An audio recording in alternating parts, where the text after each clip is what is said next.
Welcome to my channel Bagish education Bagish sir উচ্চ মাধ্যমিক স্কুলের বাংলার শিক্ষক। আজকে যারা মাধ্যমিক পরীক্ষার্থী আছো 2025-এ তাদের জন্য কিন্তু আজকে আমি তোমাদের প্রথম যে দ্বিতীয় পর্যায় ভিত্তিক মূল্যায়ন প্রথম যে গদ্য আছে বহুরূপী সেটা নিয়ে কিন্তু আজকে আলোচনা করব। তোমরা জানো যে বাগিশ এডুকেশন বা বাগিশ স্যারের ছাত্রছাত্রীরা প্রতি বছর বোর্ডে র্যাঙ্ক করছে এবং প্রত্যেকটা বছর সফল তোমরাও হবে, কিন্তু তোমাদের টেস্ট বিষয় খুব নিখুঁত সহকারে পড়াশোনা করতে হবে। আজকে আমি তোমাদের দেখিয়ে দেবো যে এই যে বহুরূপী গল্প তোমাদের আছে, এই গল্পটা তোমাদের দ্বিতীয় পর্যায়ভিত্তিক মূল্যায়নে কোন জায়গায় আছে তার জন্য আজকে তোমাদের সিলেবাসটা আমি বুঝিয়ে দেবো। সিলেবাসটা বুঝে নাও। দ্বিতীয় পর্যায়ভিত্তিক মূল্যায়ন বা সেকেন্ড ইউনিট টেস্ট যেটা হবে তার সিলেবাস কি আছে 40 নম্বরের ক্লাস 10-এর, এবং অবশ্যই তোমরা এটা 2025 টার্গেট করেই পড়াশোনা করতে হবে। তো তোমাদের যে দ্বিতীয় পর্যায়ভিত্তিক মূল্যায়ন 2024 বা সেকেন্ড ইউনিট টেস্ট পরীক্ষা দেবে তার জন্য কিন্তু তোমরা দেখো আজকে আমি তোমাদের সিলেবাসটা বলে দিচ্ছি। সিলেবাসটা তো বলবোই, তার আগে একটাই কথা বলবো, তোমরা যারা আমার চ্যানেলের সদস্য আছো বা আমার পরিবারের অন্তর্ভুক্ত হয়েছো তাদের মোস্ট ওয়েলকাম। এখনও যদি কেউ সদস্য না হয়ে থাকো অবশ্যই চ্যানেলটিকে সাবস্ক্রাইব করো, লাইক করো, বেল আইকন অল ক্লিক করতে একদম ভুলবে না। 2024-এ যেভাবে মাধ্যমিক পরীক্ষার্থীরা আমাদের কাছে ভীষণ উপকৃত এবং সবাই কিন্তু ফাটিয়ে দিয়েছে, তোমরাও দেবে, কিন্তু নিখুঁতভাবে তোমাদের টেক্সট পড়তে হবে। টেক্সট ভালো করে জানলে তোমরা নিজেরাই সব উত্তর লিখতে পারবে।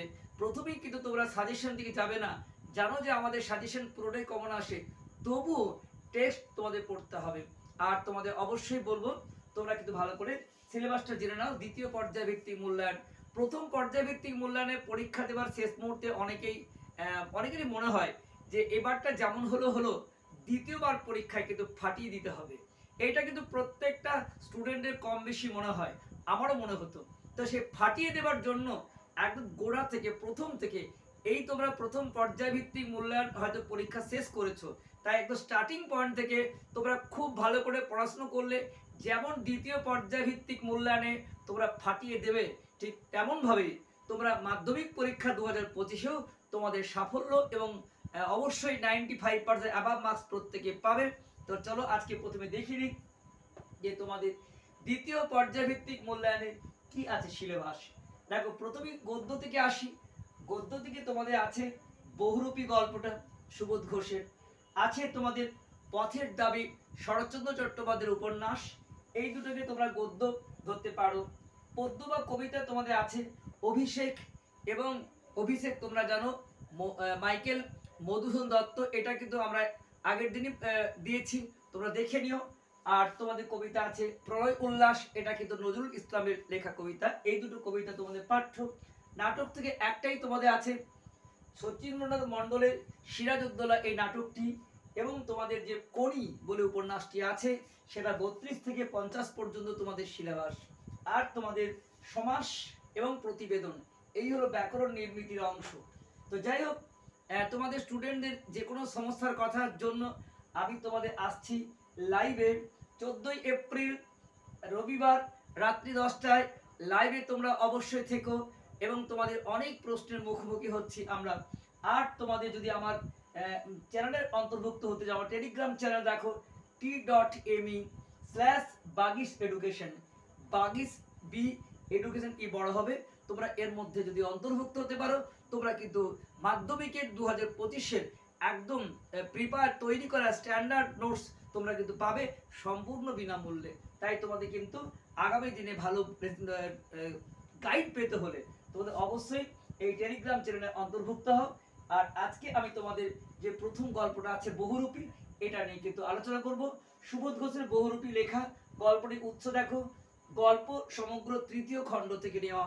এই গল্পটার মধ্যে যে বিষয়টা বলতে চাওয়া হচ্ছে সেটা হচ্ছে যে তোমরা নিশ্চিতভাবে জানো যে তোমরা গো অ্যাজ ইউ লাইক বা যেমন খুশি সাজো, এই কম্পিটিশনগুলো তোমরা দেখেছো।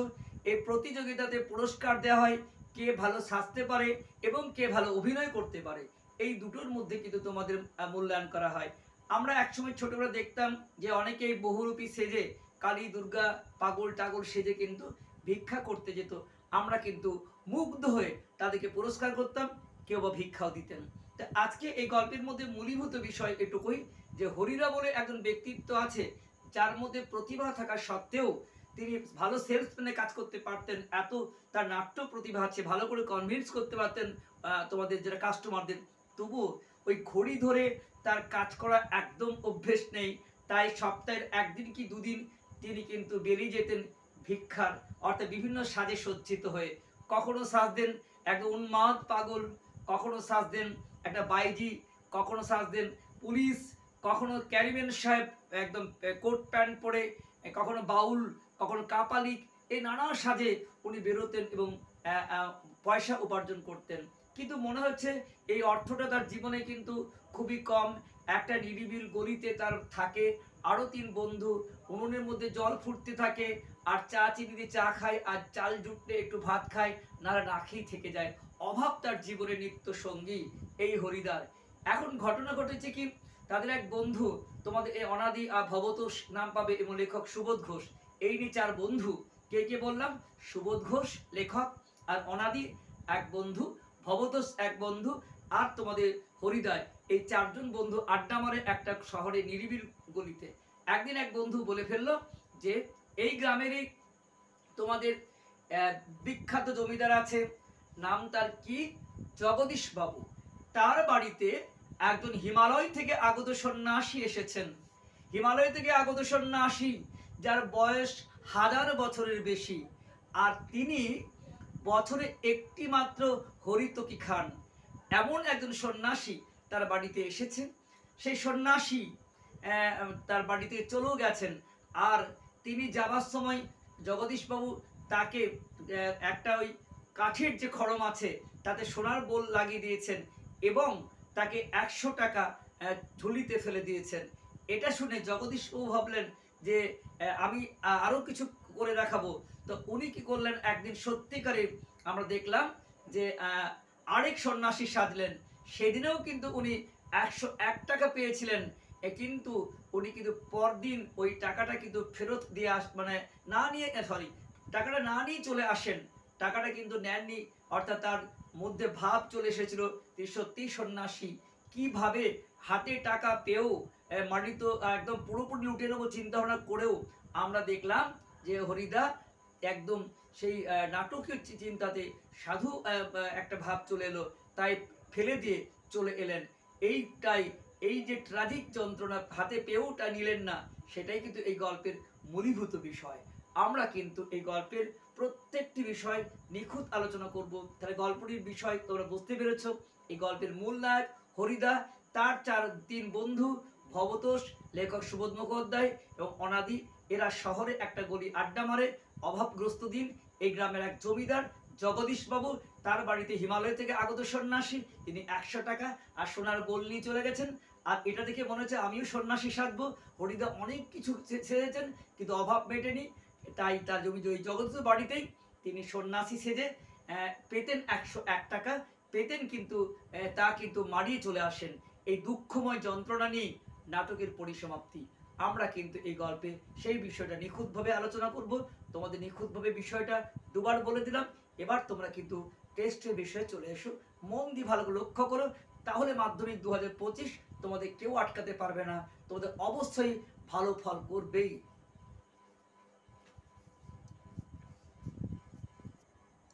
তাহলে প্রিয় ছাত্রছাত্রীরা, তোমাদের সামনে আমরা শুরু করছি তোমাদের যে বহুরূপী গল্প। দেখো, সুবোধ ঘোষের লেখা, গল্পটা ভালো করে বুঝে নাও।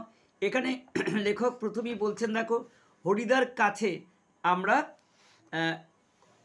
গল্প করে বললাম, শুনেছেন হরিদা কি কাণ্ড হয়েছে? আমরা আগেই বলেছি এখানে হরিদার সঙ্গে আরও 3 বন্ধু আছে, ভবতোষ, অনাদি এবং আমাদের লেখক সুবোধ ঘোষ। এই 4 জন একটা গলি আড্ডা মারে। তাই তাদের মধ্যে একজন বললেন, যে লেখকই বললেন যে শুনেছেন হরিদা কি কাণ্ড হয়েছে? উনুনের মুখে ফু দিয়ে আরও অনেক ধোঁয়া উড়িয়ে হরিদা এইবার আমাদের কথার জবাব দিলেন, না, কিছুই তো শুনিনি।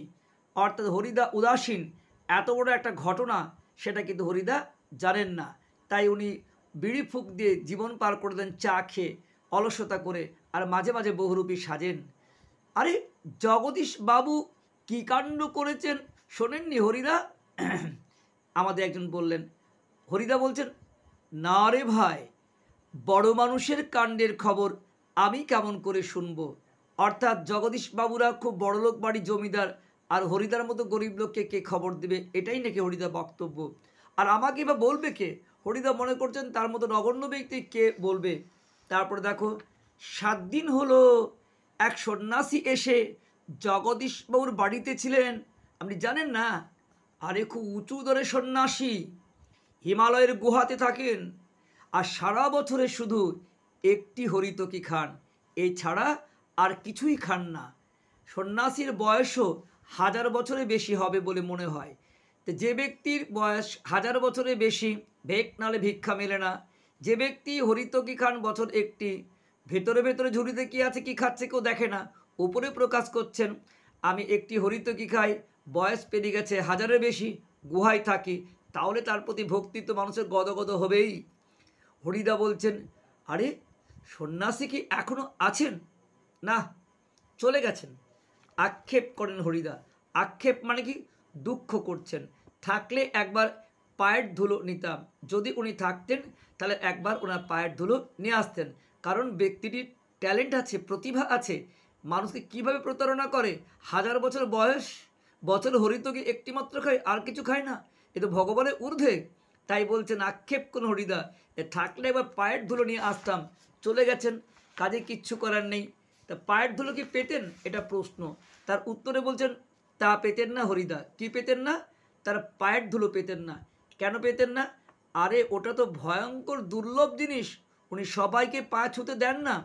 শুধু ওই একাই জগদীশবাবু ছাড়া আর কাউকে পায়ের ধুলো নিতে দেননি। সন্ন্যাসীর ভেক আছে, সন্ন্যাসী কিন্তু কাউকে ছুতে দেয়নি। অর্থাৎ যে প্রচুর সম্পত্তি দিতে পারবে সেই পাবে তার স্পর্শ। একমাত্র জগদীশবাবু তার স্পর্শ পেয়েছিলেন কিভাবে? তাই হরিদের কেন? আরে জগদীশবাবু একজোড়া কাঠের খড়মে সোনার বোল লাগিয়ে পায়ের কাছে মেলে ধরেন। তোমরা জানো কাঠের খড়মে এরকম একটা আঙ্গুলের মতো অংশ হয়, আর সেটার মধ্যে ওই বুড়ো আঙুল, পায়ের আঙ্গুল দুটো চিপে হাঁটতে হয়। তো এরকম কাঠের খড়মে সোনার বোল অনেকেই ঠাকুরকে দেয়, আর সন্ন্যাসীকেও দেয়। আর ওই সোনার কাঠের খড়মের মধ্যে আমাদের জগদীশবাবু জমিদার সোনার বোল লাগিয়ে দিয়েছিলেন, কাজে ওটি দামি হয়ে গেছিলো। তখন বাধ্য হয়ে সন্ন্যাসী পা এগিয়ে দিলেন, কারণ খড়ম তো পড়তে হবে, খড়মটি পরিয়ে দেবেন, তাই পা এগিয়ে দিলেন, নতুন খড়ম পরলেন। আর সেই ফাঁকে জগদীশবাবু পায়ের ধুলো নিয়েছিলেন।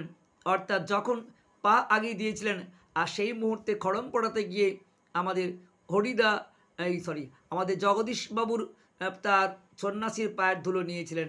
হরিদা, বাহ, হে তো বেশ মজার ব্যাপার। হ্যাঁ, আর তাছাড়া সন্ন্যাসীকে বিদায় দেবার সময় জগদীশবাবু অবশ্য 100 টাকার একটা নোট জোর করে সন্ন্যাসীর ঝোলার ভেতরে ফেলে দিয়েছিলেন।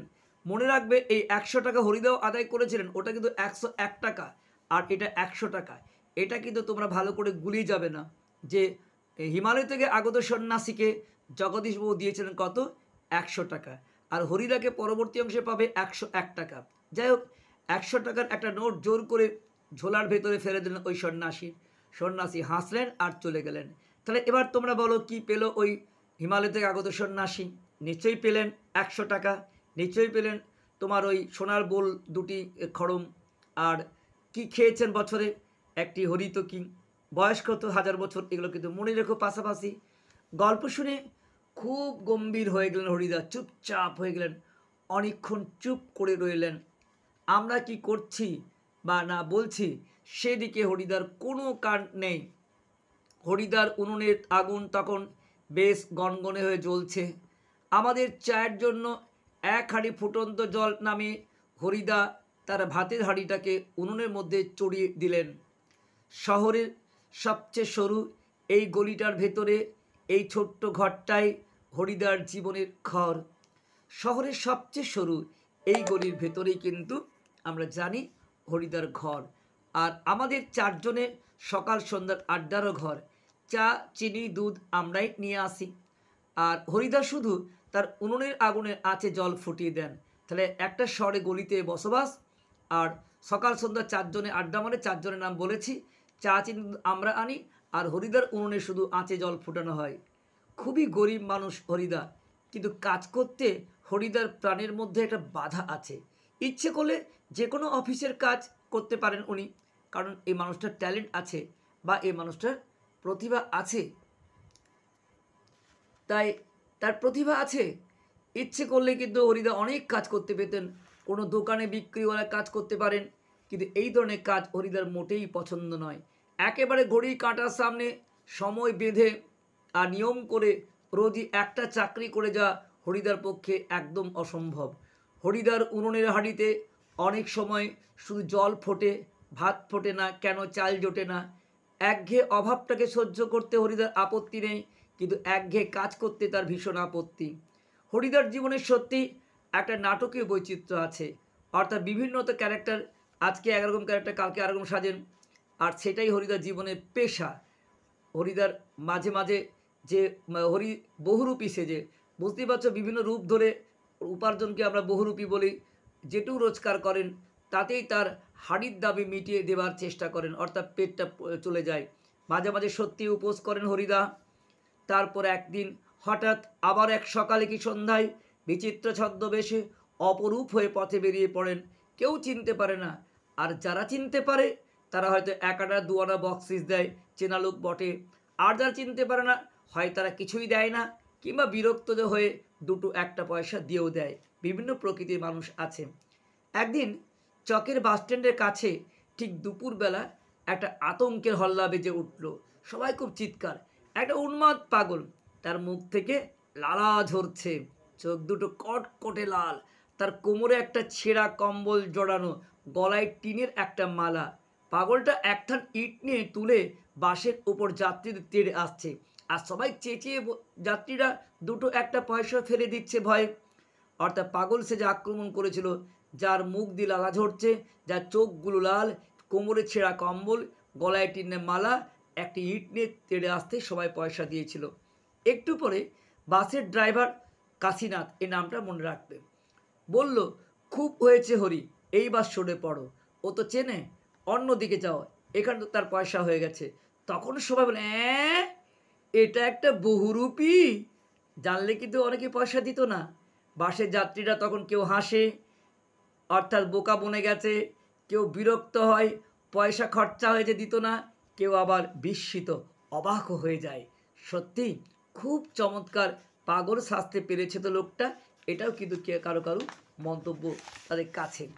তারপরে দেখো হরিদার জীবনে এইরকম বহুরূপের খেলা দেখিয়ে চলে আসছে। এই শহরের জীবনের মাঝে মাঝে বেশ চমৎকার ঘটনা সৃষ্টি করেন হরিদা। আরেকটি ঘটনা দেখো তোমাদের সামনে বলা হচ্ছে। পাগলের পরে কি আছে দেখো, সন্ধ্যায় সবে মাত্র জ্বলছে আলো, দোকানে দোকানে লোকজনে ব্যস্ততা, বাসস্ট্যান্ডে মুখরতা, মানে ভিড় বাড়ছে। হঠাৎ পথের উপরে ঘুঙুরে মিষ্টির ঝুমঝুম শব্দ বেজে চলে যেতে থাকে। এক রূপসী বাইজি অপূর্ব সুন্দরী সেজে প্রায় নাচতে নাচতে চলে যাচ্ছে। শহরে যারা নতুন এসেছে তারা 2 চোখ বড় করে তাকিয়ে আছে, কিন্তু দোকানদার হেসে ফেলে, সে চিনে ফেলেছে হরির কাণ্ড। আবার সবাই দেখে, এটা একটা বহুরূপী। কেউ বিশ্বাস করেনি, সবাই ভেবেছে সুন্দরী একটি মেয়ে বাইজি, অর্থাৎ যারা নাচ গানকে উপার্জন করে। এটা নোংরা প্রকৃতিরও মাঝে মাঝে হয়। কারো কারো মুগ্ধ চোখের মোহভঙ্গ হয়, মেয়েটাকে দেখে তারা মনে হয় মেয়ে হলে ভালো হতো, ছেলে তাদের পছন্দ নয়। আর যেন একটু হতাশ হয়ে প্রশ্ন করে যে, কি ভেবেছিলাম সুন্দরী মেয়ে, ছেলে হলো কি করে। বাইজির ছদ্মবেশে সেদিন হরিদা রোজগার মন্দ হয়নি, এটা মনে রাখবে। 8 টাকা 10 আনা পেয়েছিলেন, এটা কিন্তু তখন বিরাট, কত উপার্জন হয়েছিল বাইজি সেজে, 8 টাকা 10 আনা। আমরাও দেখেছিলাম, একটা দোকানের সামনে গিয়ে দাঁড়াচ্ছে সেই রূপসী বাইজি, মুচকি হাসছে, চোখ টিপছে, আর ফুলের সাজি এগিয়ে দিচ্ছে, আর সবাই টুপ টুপ পয়সা দিচ্ছে। আর দোকানদার হেসে একটা সিকিও তুলে দিচ্ছে, সিকি মানে সেকালের 25 পয়সা, এটাও তুলে দিচ্ছে বাইজির ফুল সাজির ওপর। আবার কোনো দিন বাউল সাজতো, কোনো দিন কাপালিক, যারা ওই তান্ত্রিক বলি দেয়, কখনো বোচকা কাঁধে কাবুলিওয়ালা সাজতো, কখনো হ্যাট কোট পেন্টুলুন পরা ফিরিঙ্গি ক্যারামিন সাজতো। এগুলো সাজ দেন। তবে একটা গুরুত্বপূর্ণ ক্যারেক্টার দেখো, একবার পুলিশ সেজে দয়ালবাবুর লিচু বাগানের ভেতরে দাঁড়িয়েছিলেন হরিদা। এটা গুরুত্বপূর্ণ তোমাদের কাছে। কার লিচু বাগানে? দয়ালবাবুর। আর উনি পুলিশ সেজেছিলেন। স্কুলের 4টা ছেলেকে ধরেও ছিলেন, ভয়ে কেঁদে ফেলেছিল ছেলেগুলো। আর স্কুলের মাস্টার এসে সেই নকল পুলিশের কাছে ক্ষমাও চেয়েছিলেন, এবারের মতো মাফ করে দিন ওদের। কিন্তু 8 আনা ঘুষ দিয়ে তারপর মাস্টারের অনুরোধ রক্ষা করেছিলেন সেই নকল পুলিশ। মাস্টারমশাই বলে এবারে ছেড়ে দিন, আর স্কুলের বদনাম। তবু মাস্টারমশাই তাকে, এই নকল পুলিশকে 8 আনা ঘুষ দিয়ে এসেছিলেন। পরদিন অবশ্য মাস্টারমশাইয়ের জানতে বাকি থাকেনি কাকে তিনি 8 আনা ঘুষ দিয়ে এসেছেন, একটা নকল পুলিশকে। কিন্তু হরিদা নিজেই বলে দিয়েছিলেন।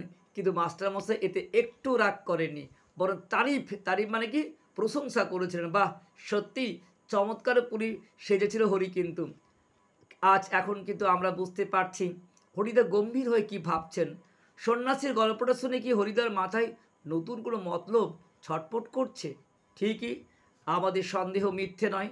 হরিদা বললেন, আজ তোমাদের একটা জবর খেলা দেখাবো, মানে জমাটি খেলা। আমাদের দেখে কি লাভ হরিদা? আমাদের কাছ থেকে আপনি তো একটা সিগারেটের চেয়ে বেশি কিছু পাবেন না। হরিদা বলছেন, না ঠিক তোমাদের দেখাবো না, আমি বলছি তোমরা সেখানে থেকো, তাহলে দেখতে পাবে। কোথায়? আমরা বললাম, হরিদা বলেন, আজ সন্ধ্যায় জগদীশবাবুর বাড়িতে। হঠাৎ জগদীশবাবুর বাড়িতে খেলা দেখাবার জন্য আপনার এত উৎসাহ জেগে উঠলো কেন? হরিদা হাসেন, আরে মোটামতো কিছু আদায় করে নেব। বুঝতেই তো পারছো, পুরো দিনটা রূপ ধরে, মানে বহুরূপী ধরে ঘুরে বেরিয়েও 200-300 টাকার বেশি হয় না। ওটা কি সপ্তাহ চলে?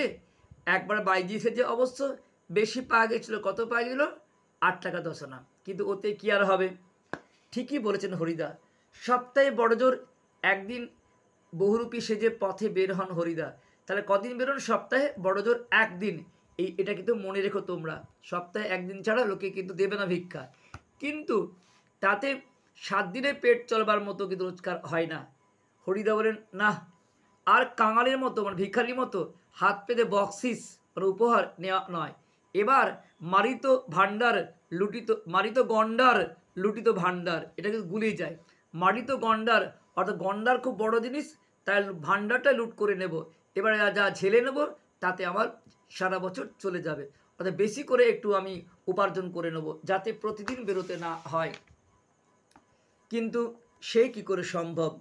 জগদীশবাবু ধনী মানুষ বটেন, কিন্তু বেশ কৃপণ মানুষ।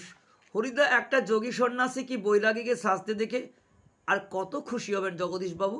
আর খুশি হলেই কত বকশিস দেবেন, 5 আনা বেশি তো নয়। হরিদা বলেন, তোমরা যদি দেখতে চাও তোমাদের ধারণা ভুল। আজ ঠিক সন্ধ্যাবেলায় ওখানে থেকো তোমরা। আমরা বললাম, থাকবো। আমাদেরও স্পোর্টের চাঁদা নেবার জন্য আজ ঠিক সন্ধ্যাতেই জগদীশবাবুর কাছেই যাব। ওদের খেলার জন্য চাঁদা আদায় করতে যেত, ওইটাও আমাদের হয়ে যাবে, একসঙ্গে দুটো কাজই হবে। বড় চমৎকার আজ দ্বিতীয় প্যারা, এটা পরিবেশ। বড় চমৎকার আজকের এই সন্ধ্যার চেহারা।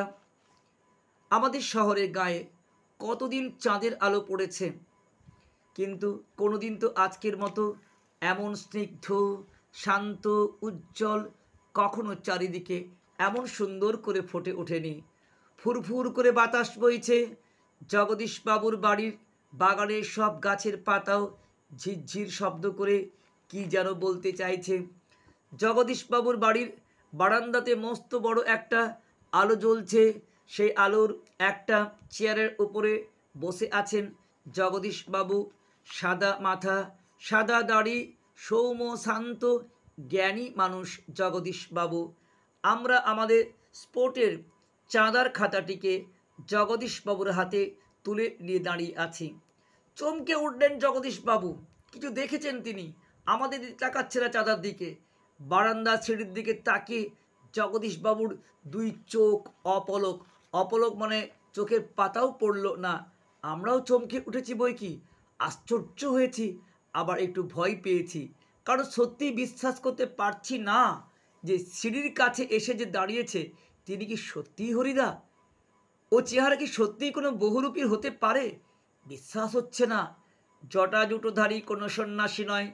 সন্ন্যাসী বলতে জটা জুটো থাকে, জটাধারী সন্ন্যাসী নয়, হাতে কমণ্ডলু নেই, চিমটে নেই, একদম আশ্চর্য রকমের ইউনিক, সবার চেয়ে আলাদা। মৃগচর্মের আসনও নেই, গৈরিক সাজও নেই, অর্থাৎ মৃগচর্মের আসনও নেই, অর্থাৎ হরিণের চামড়ার আসন নেই, জটা নেই, কমণ্ডলু নেই, চিমটে নেই, এমনকি গেরুয়া বসনও নেই। আদুর্গা, আদুর্গা মানে কি? খালি গা, তার উপরে সাদা ধপধপে উত্তরীয় একটা চাদরের মতো, পরনে ছোট বহরে একটা সাদা থান, খুব দামি সাদা থান পরেছেন একটা, মাথায় ফুরফুর করে উঠছে শুকনো সাদা চুল, ধুলো মাখা পা, হাতে একটা ঝোলা, আর সেই ঝোলার ভেতরে শুধু আছে একটা বই, বইটি অবশ্যই গীতা। গীতা বের করে কি যেন দেখলেন এই আগন্তুক, তারপর নিজের মনে হাসলেন,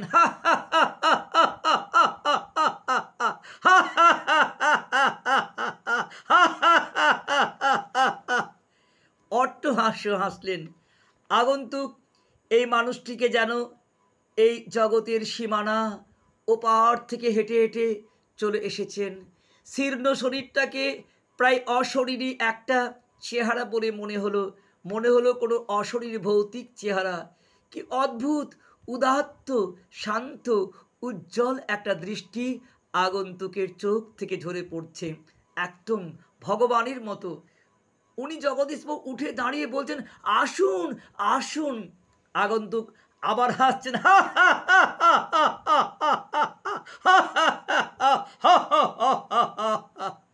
আরে আপনি কি ভগবানের চেয়েও বড়?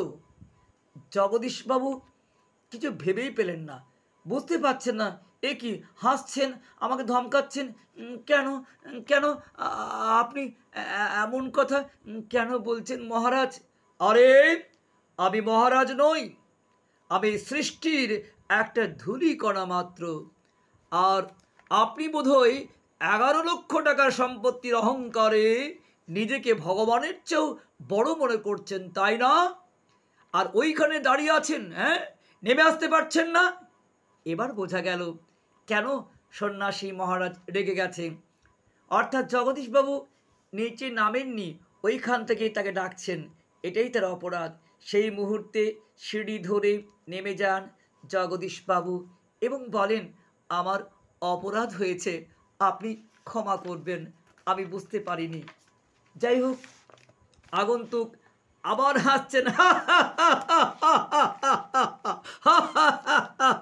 আরে আরে আমি বিভাগী, আমি সন্ন্যাসী, রাগ নামে কোনো রিপু আমার নেই। হ্যাঁ ছিল একদিন, সেটা পূর্বজন্মে। জগদীশবাবু বলছেন, বলুন এখন আপনাকে আমি কেমন করে সেবা দেব? জগদীশবাবু বলছেন, ঠান্ডা জল চাই, আর কিচ্ছু চাই না। ঠান্ডা জল খেয়ে হাঁপ নিলেন বিরাগী। এদিকে ভবতস্থ আমার কানে ফিসফিস করছে, আরে না রে না, হরিদার নয়, হতেই পারে না, অসম্ভব। হরিদার গলার স্বরটা, এই যে অট্টহাস্য হাসছে, এই গলা এরকম হতেই পারে না, কেমন হাসছে দেখ, অট্টহাস্য হাসছে। বিরাগী বললেন, পরম সুখ কাকে বলে জানেন? সব সুখের বন্ধন থেকে মুক্ত হয়ে যা। ভবতোষের কানে কাছে এগিয়ে এসে অনাদি বলছে, শুনছো তো, এসব ভাষা কি হরিদার মুখের ভাষা হতে পারে? তোরা হরিদা বলছিস? জগদীশবাবু ততক্ষণে সিঁড়ির উপরে উঠে বসেছেন। বিরাগীর পা স্পর্শ করার জন্য তার হাত ছটপট করছে। জগদীশবাবু বলেন, আমার এখানে কয়েকটা দিন থাকুন বিরাগজি, আমার কাছে আমার এটা প্রাণের অনুরোধ। 2 হাত জোড় করে বিরাগীর মুখের দিকে জগদীশবাবু দাঁড়িয়ে আছেন। বিরাগী আবার হাসেন, বাইরের খোলা আকাশ থাকতে আর ধরিত্রীর মাটি থাকতে আমি একটা বিভাগীর দালান বাড়িতে কেন থাকবো বলতে পারেন? বিরাগজি, জগদীশবাবুর গলার স্বরের আবেদন আরও করুণ হয়ে ছলছল করছে। বিরাগী আবার বলেন, না, আপনার এখানে জল খেয়েছি, এটাই যথেষ্ট। পরমাত্মা আপনার কল্যাণ করুন, কিন্তু আপনার এখানে আমার থাকা সম্ভব নয়, তবে অন্তত একটু কিছু আজ্ঞা করুন, মানে উপদেশ দিন, যদি আপনাকে কোনো। না না, আমি যার কাছে আছি, যার কাছে পড়ে আছি, কার কাছে পড়ে আছি? ভগবানের কাছে। তিনি আপনার চেয়ে কোনো অংশে কম নয়, কাজেই আপনার কাছে আমার তো চাইবার কোনো দরকার নেই। অর্থাৎ তিনি তা থাকবেন না, সন্ন্যাসী সর্বত্যাগী তো। জগদীশ বলছেন, তবে কিছু উপদেশ শুনিয়ে যান বিরাগজি, নইলে আমি মনে শান্তি পাবো না। শুনুন, ধন জন যৌবন এইসব কিচ্ছু নয়, এসব হলো সুন্দর সুন্দর এক একটা বঞ্চনা। অর্থাৎ এগুলো সাময়িক, মনের সব আকাঙ্ক্ষা নিয়ে শুধু একজনের আপন হতে চেষ্টা করুন, যাকে পেলে এই সৃষ্টির ঐশ্বর্য পাওয়া যায়। আচ্ছা, আমি এখন চলি। জগদীশ বলছে, আপনি আপনি মহারাজ, আপনি আপনি আর একটা মিনিট থাকুন বিরাগজি। সিঁড়ির উপরে অচঞ্চল, মানে স্থির হয়ে একটা মিনিট দাঁড়িয়ে রইলেন বিরাগী। আজকের চাঁদের আলো চেয়েও স্নিগ্ধ হয়ে এক জ্যোৎস্না বিরাগীর চোখ থেকে ঝরে পড়ছে। ভবতোষ আবার ফিসফিস করে বলছে, আরে না রে না, এই চোখটা হরিদার হতেই পারে না, অসম্ভব। জগদীশবাবুর হাতে একটা থলি, থলির ভেতরে নোটের তাড়া।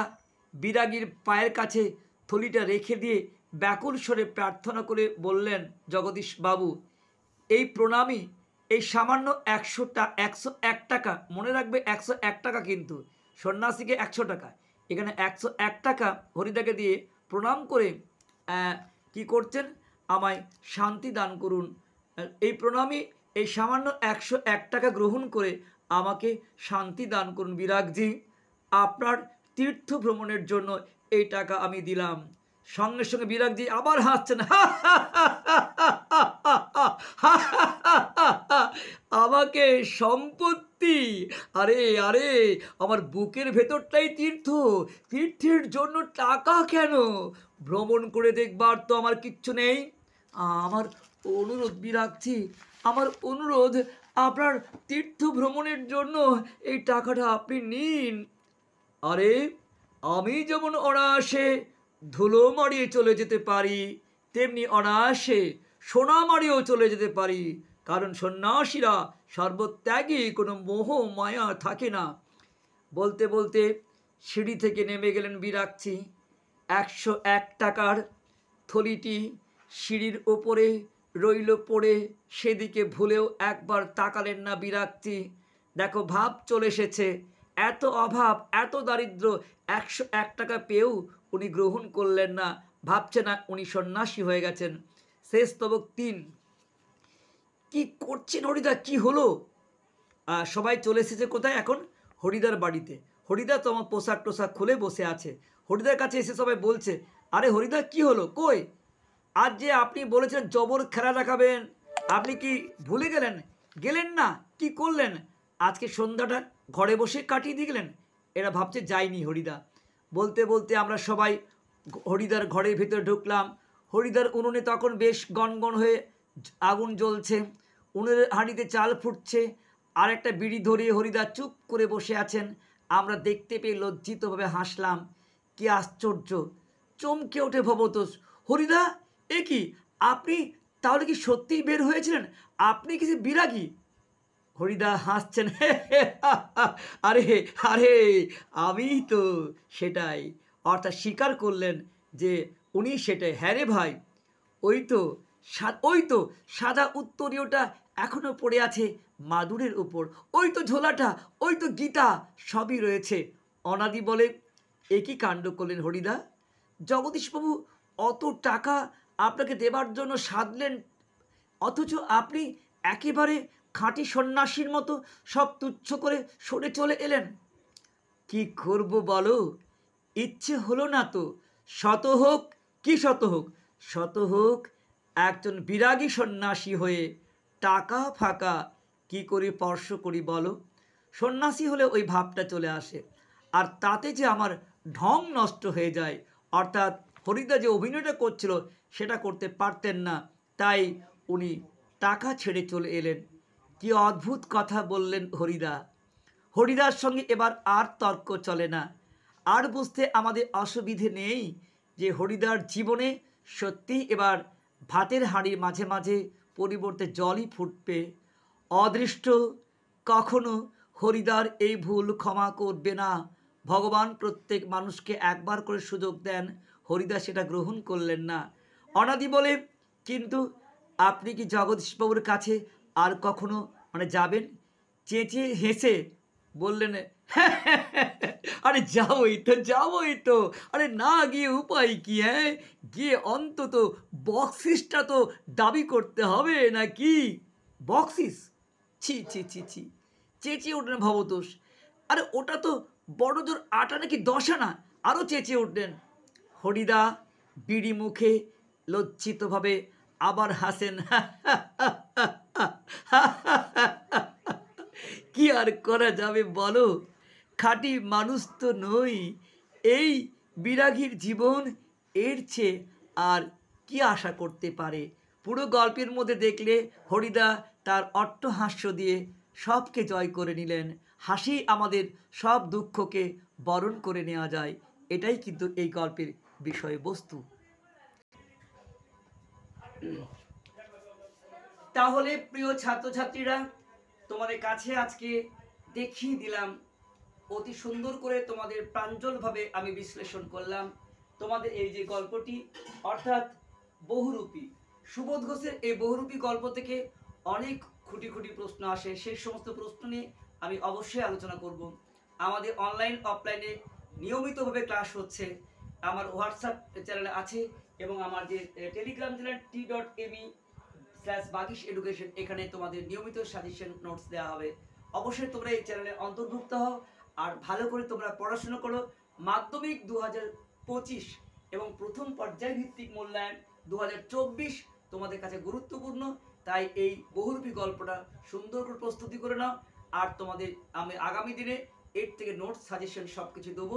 বেস্ট অফ লাক, তোমাদের জীবন উন্নত হোক, ভালো হোক, এবং এই ভিডিওটি তোমাদের সমস্ত প্রিয় বন্ধু ও বান্ধবীদের মধ্যে শেয়ার করে দিও এবং অবশ্যই কমেন্টে জানিও এই গল্পটা তোমাদের কেমন লাগলো। যদি তোমাদের ভালো লাগে তাহলে অবশ্যই আশা করছি তোমরা সমস্ত প্রশ্নের উত্তর দিতে পারে। Best of luck.